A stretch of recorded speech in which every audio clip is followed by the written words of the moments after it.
This is going to be an interesting review. The Coen Brothers doing an anthology series. I can't wait to talk about it. Let's do that now.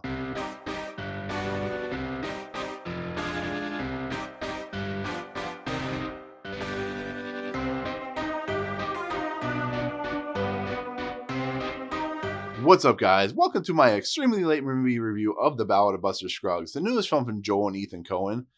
And so, this is a Western. This is an anthology series. It has a lot of Coen people in it, Coen actors, a lot of people who have been in their movies before, but it has a lot of other people that have never been in their movies before. And I didn't have any interest in talking about this movie because I'm not a big fan of the Coen brothers, but I will watch it because I keep hearing about it. I keep hearing how good it was. It got an Oscar nomination for screenplay, for best song.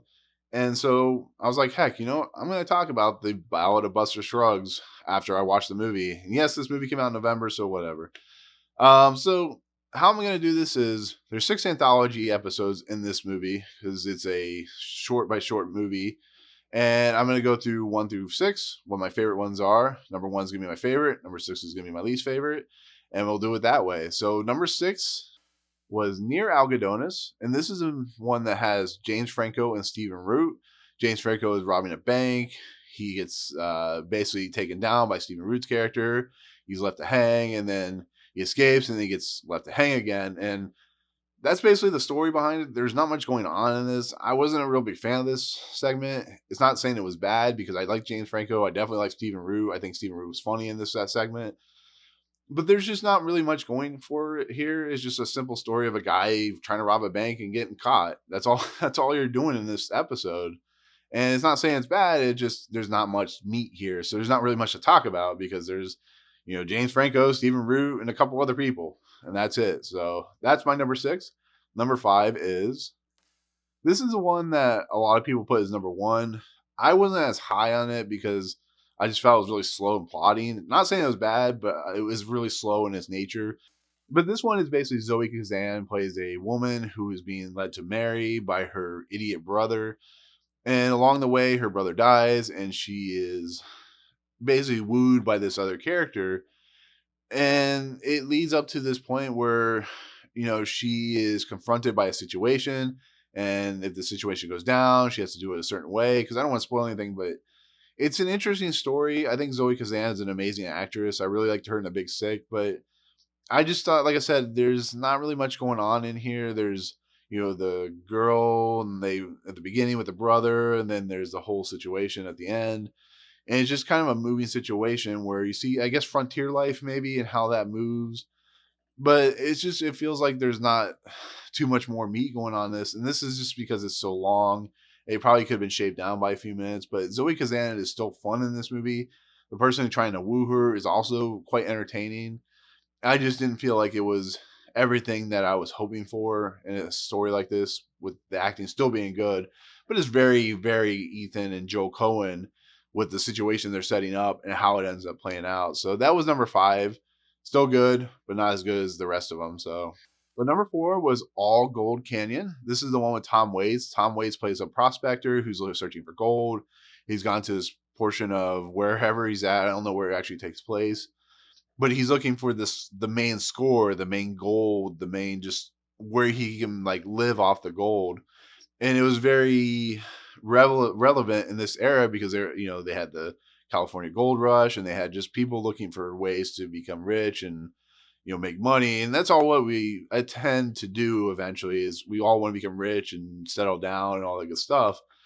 And I actually, for something as simple as something as deeply interesting, I found the story just fun and energetic. Tom Waits is, he's an impressive actor for what he does.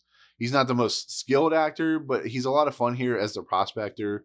And the fact that he's just like, scraping the land just for looking for gold. Like the other two, there's not a lot of meat here. But Tom Waits is just so energetic. And the fact that he's just so excited when he fights gold and he's like, the mountain or whatever he's calling it, he's like, oh, I'm going to take you down. I'm going to find your gold and I'm going to, and then there's a confrontation at the end. And that's pretty much the whole story. And like I said, it's a very beautiful looking segment. I haven't mentioned Bruno Del Bono, who is the cinematographer, but I mean, I'm sure they use for the deer, they use visual effects and they use all that kind of stuff. But I just found it quite soothing, quite entertaining. It felt like something you could just like pull out a blanket and just kind of watch the land because that's what they were going for. Like I said, Tom Waits is just he's energetic here, and like I said, it's not as good as the other three that are going to pop up later on. But for a middle segment, for something that's like 10 minutes long, I really enjoyed it. I thought it was fun. So, but we'll go on to number three, which is so this is the segment that the title of the movie is based off. This is the segment that starts out the movie. And it's the Ballad of Buster Scruggs. And this one has Tim Blake Nelson in it. And it also has David Krumholtz in it as well as Clancy Brown, which I really love as an actor. And basically, Buster Scruggs is a guy who loves to sing. He goes to town. He's a good gunsman. He's like the fastest gun in the West. This is a very funny segment, a very darkly comedic segment. It's a guy who puts people in their place, who go out of line of the situation. And Tim Blake Nelson is just a very energetic actor. He really sets this movie or this anthology series off with a bang, literally. And the fact that he's the fastest gun in the West, so there's some good gunfights and some good, just humor in it. There's one moment where he's like Buster Scruggs puts up a mirror and he's looking behind him at the guy is in the gunfight. And he shoots him dead, which is really funny. But just the music and just the atmosphere and just the level of crazy and zaniness that they start out with. This movie it just has a lot of heart, a lot of deep thought. Not really deep thought, but a lot of deep fun. And Tim Blake Nelson is just so so energetic as Buster Scruggs, and this is a good way to start out the movie. But that's my number three. So we go to number two, which is The Mortal Remains. And this is a story about five people on a stagecoach. Brendan Gleeson's in this movie, Tyne Daly, Sal Rubinek, Chelsea Ross. And basically it's a story about these people who are trying to get to a specific location, but that location is not really specified.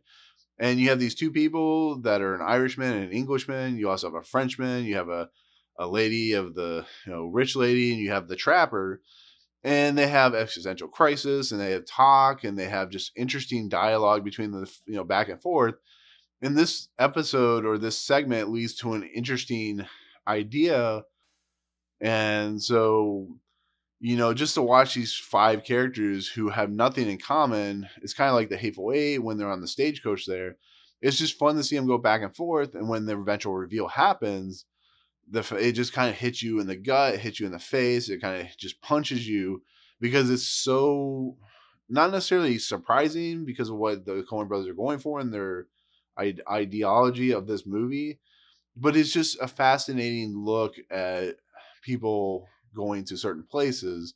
And I'm having trouble like not spoiling it, but I just found it fascinating. I found it interesting. I found it unique, and I found all the characters worked on a existential level, which was really fun and fascinating. And it's a good segment. It really, like the Ballad of Buster Scruggs, it really takes the episode or the movie into its final conclusion, which is fun. And I don't know. I really liked it. I thought everything was hitting on all levels on here, but it's not as good as what I think the next one is, which is number one, which is Meal Ticket. And this one has Liam Neeson and Henry Melling, which you might remember is playing Dudley from the Harry Potter series. This segment, like, almost made me cry on how beautiful it was. This one is basically Liam Neeson and Henry Melling go to different towns, different places, and they basically Henry Melling is a guy who has no legs and no arms, and he does like Shakespeare, and he does like readings from Ozymandias and all that good stuff. And it's just so poetic and how he's doing it and how it gets you to like your core of your heart. And I found it really just breathtaking. And it's very beautiful looking. It's very sad because the more and more remote towns they go to, the less people care. The more angry Liam Neeson's character becomes, and the fact that Henry Melling knows something's going to happen at the end.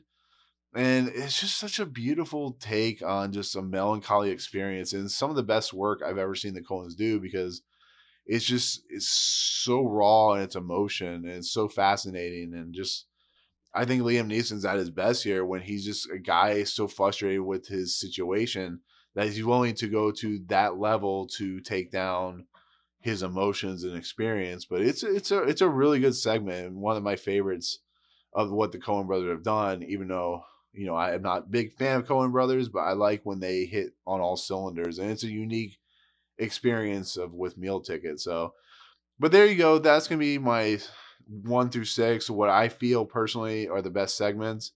It's an interesting. It's an interesting anthology of movies because it's a long, like I said, it's like 2 hours and 15 minutes.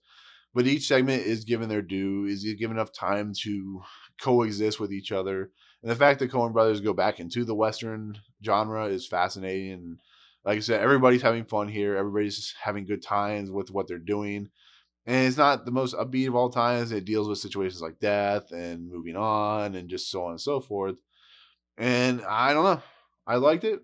I thought it was good. It's a definite recommend. It's on Netflix, so go check it out. But yeah, there you go. That's my take on the Ballad of Buster Scruggs. Very long review, but I wanted to go through each segment and talk about them. So, but thank you so much for watching. As always, if you like what you see, remember to rate, subscribe, check out the YouTube channel, Facebook, and Twitter. Email nlapolo113@gmail.com if you have any questions. So let me know if you've seen the Ballad of Buster Scruggs. It's been out since November, so tell me what you think in the comments below. If you want, go ahead and list 1 through 6 and what your favorites were. So, but otherwise, we'll see you guys in the next video. Peace.